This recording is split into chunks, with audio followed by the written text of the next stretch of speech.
Это, конечно, нелепо, как минимум нелепо ставить нас в один список со Северной Кореей, а потом просить помочь в санкционных упражнениях против Северной Кореи. Но это вот делают люди, которые путают Австрию с Австралией.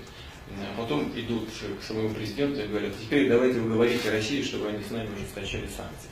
Но дело даже не в этом. Мы не собираемся дуть губы, там, обижаться на кого-то и хихикать на этот счет. Наша позиция по данному вопросу, собственно говоря, так же, как практически по всем остальным, носит принципиальный характер.